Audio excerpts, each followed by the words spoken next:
आदाब दोस्तों, मैं हूं गालिब कमाल और आप मुझे YouTube पे देख रहे हैं। जेम्स वेब से बड़े ज़बरदस्त इमेजेस आते जा रहे हैं और जितना भी इन इमेजेस को देखें हम तो हम हैरत में मुब्तला हो जाते हैं, हम सरप्राइज हो जाते हैं, हम हैरान हो जाते हैं कि क्या क्या कुछ है जो ये हमें दिखा रही है। तो पिछली जो तस्वीर हमने डिस्कस की थी उसमें यूनिवर्स के अंदर गैलेक्सीज कैसे बनने शुरू हुई, हमने इस बारे में देखा था और सबसे पुरानी गैलेक्सीज को हम लोगों ने देखने की कोशिश की थी। अब हमारे अपने सोलर सिस्टम की फॉर्मेशन से रिलेटेड एक इमेज आया है जो कि हमें यह आइडिया देता है सोलर सिस्टम कैसे बना होगा। ये इमेज एक स्टार फॉर्मिंग रीजन के अंदर एक प्रोटो स्टार के बनने का एक इमेज है, जिसमें तकरीबन एक लाख साल जिसकी उम्र है सितारा वो बन रहा है अभी, यानी वो बन रहा है, वो अभी बना नहीं है।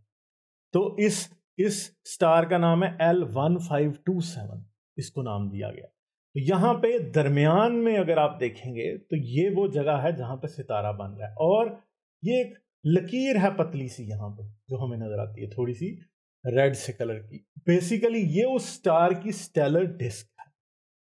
तो सितारे किस तरह बनते हैं? बेसिकली पहले क्या होता है कि एक नेबुला होता है, वो नेबुला कंप्रेस होने शुरू होता है। जब वो कंप्रेस होने शुरू होता है, गैस अंदर की तरफ गिरती है तो गैस घूमने लगती है और एक डिस्क की शेप इख्तियार कर लेती है। मगर जो स्टार का नॉर्थ और साउथ पोल होता है, यानी डिस्क की डायरेक्शन यूं है, यूं डिस्क की डायरेक्शन यूं है, यूं यहां पे, ठीक है, यहां पे डिस्क की डायरेक्शन यूं करके, यूं इस तरह से करके, इस तरह, ठीक है। मगर जो स्टार का स्फेयर है वो यूं करके होगा, यूं, और ये उसका ऊपर नॉर्थ है, नीचे साउथ है।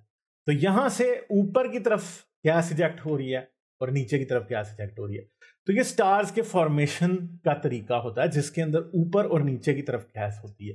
अब बेसिकली कुछ गैस जो है वो डिस्क की शक्ल में इकट्ठी हो रही है, यानी स्टार ने अपने इक्वेटर से सारी गैस को अट्रैक्ट कर रहा है, अंदर की तरफ गिर रही है, और बाकी की जो गैस है वो नॉर्थ और साउथ पोल से, ये ऊपर नॉर्थ पोल है, नीचे साउथ पोल है, गैस इधर से इजेक्ट हो रहा है गैस और मटेरियल। असल में ये पूरा एक नेबुला है और इसके अंदर जो हमें लाइट नजर आ रही है वो गैस के अंदर गिरने की वजह से जो हीट और फ्रिक्शन पैदा हो रही है उसकी वजह से क्रिएट हुई लाइट है।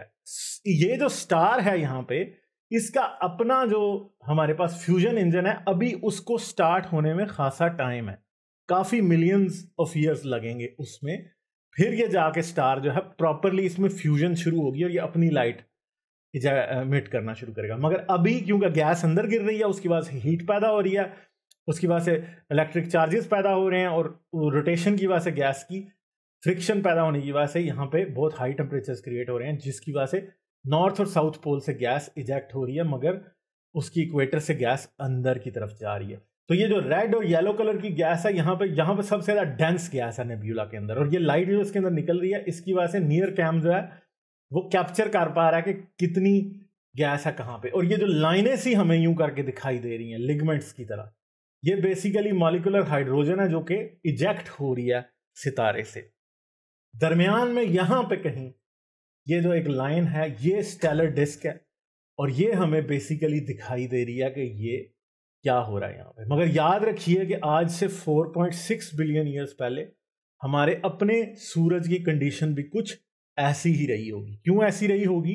क्योंकि हमारा अपना सूरज भी इसी तरीके से बना था। इस स्टार का L1527 का जो मास है इस टाइम वो सूरज के 10 से 20% के दरमियान है। अब ये कितना मटेरियल इसको अवेलेबल होता है उसके मुताबिक ये सूरज से बड़ा भी हो सकता है, सूरज से छोटा भी हो सकता है, मगर अगले कई मिलियन साल इसको लगने हैं एवोल्यूशन में। ये हमसे बहुत ही करीब है, सिर्फ 450 लाइट ईयर्स के फासले पे है, जो कि हमारा कॉस्मिक बैकयार्ड है, उसके अंदर ये स्टार एग्जिस्ट करता है और वहां पे से जेम्स वेब स्पेस टेलीस्कोप ने हमें ये दिखाया। ये जो इतनी खूबसूरत पिक्चर है इसके अंदर हमें बैकग्राउंड में कई सितारे और नजर आ रहे हैं और इस नेबुला के अंदर भी कुछ सितारे एग्जिस्ट करते हैं, जैसे यहाँ पे एक सितारा ये एग्जिस्ट करता है और भी कुछ सितारे कुछ नेबुला के अंदर भी हो सकते हैं और कुछ नेबुला के बाहर भी हो सकते हैं।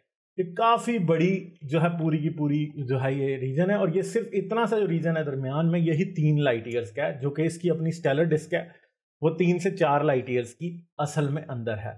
और इसको हम प्रॉपरली देख नहीं सकते, मगर ये जो एक लाइन है बेसिकली ये स्टेलर डिस्क है, और यहां पे गैस की बहुत हाई कंसंट्रेशन है। इस वजह से क्या हो रहा है कि लाइट हमसे इस तरफ यूं आती हुई हमें कम दिखाई दे रही है, हमें ज्यादा लाइट ऊपर और नीचे की तरफ जाती हुई दिखाई दे रही है। तो हमारा अपना सोलर सिस्टम भी कुछ ऐसे ही प्रोसेस के थ्रू आज से 4.6 बिलियन ईयर्स पहले बना था। इस तरह के हमें और बहुत से स्ट्रक्चर्स जो हैं वो मिल्की वे गैलेक्सी में नजर आते हैं, स्टार फॉर्मिंग रीजन्स में, जहां पे सितारे बन रहे हैं। ये जो हमें एक आवर ग्लास नजर आता है, एक बेल ऊपर की तरफ है, एक बेल नीचे की तरफ है, दरमियान में आवर ग्लास की नेक है, जहां पे नेक है वहां पे नया सितारा बन रहा है। तो इस तरह से सितारे बनते हैं। तो हमारी जो स्टेलर फॉर्मेशन की थ्योरीज हैं बेसिकली उनका हमारे पास क्या है, आज ऑब्जर्वेशनल एविडेंस भी है L1527 की शक्ल में, और भी बहुत से स्टार्स हैं जो हम बनते हुए मिल्की वे गैलेक्सी के अंदर देख सकते हैं। तो ये वो आंखें हैं जो हमें जेम्स वेब टेलीस्कोप ने प्रोवाइड की हैं, और ये जो चीज़ है ये बहुत ही ज़बरदस्त एक सारे का सारा जो है वो एक तरीका है, ये जो प्रोटोस्टार है जिसने हमें ये दिखाया है कि ये किस तरह का जो है ये सारा सिलसिला है। और ये एक ऐसी चीज़ है जो कि हम पहले सोच भी नहीं सकते थे, मगर जेम्स वेब स्पेस टेलीस्कोप हमें ऐसी चीज़ों को क्लैरिटी के साथ दिखा रही है। इसकी मदद से हम अभी क्या क्या और देखने वाले हैं ये मैं नहीं जानता, बट होपफुली हमारी आंखें बहुत सी ज़बरदस्त चीज़ें जेम्स वेब स्पेस टेलीस्कोप की वजह से देखने वाली हैं। और इस चैनल को जहाँ सब्सक्राइब कर लें, इस पे और videos James Webb space telescope के हवाले से आ रही हैं। और अगर आप देखना चाहते हैं तो आप इस वीडियो के एंड पे आप देख पाएंगे, जो पिछली वीडियो हमने जो की थी वो थी जो सबसे दूर गैलेक्सी है यूनिवर्स के अंदर, उसे आप यहाँ पे देख पाएंगे। और अगर आप ये देखना चाहते हैं कि हमारा सोलर सिस्टम कैसे बना, तो उसे आप यहाँ पे देख पाएंगे। तो अपना बहुत ख्याल रखिएगा, मैं आपसे फिर मिलूँगा। आदाब।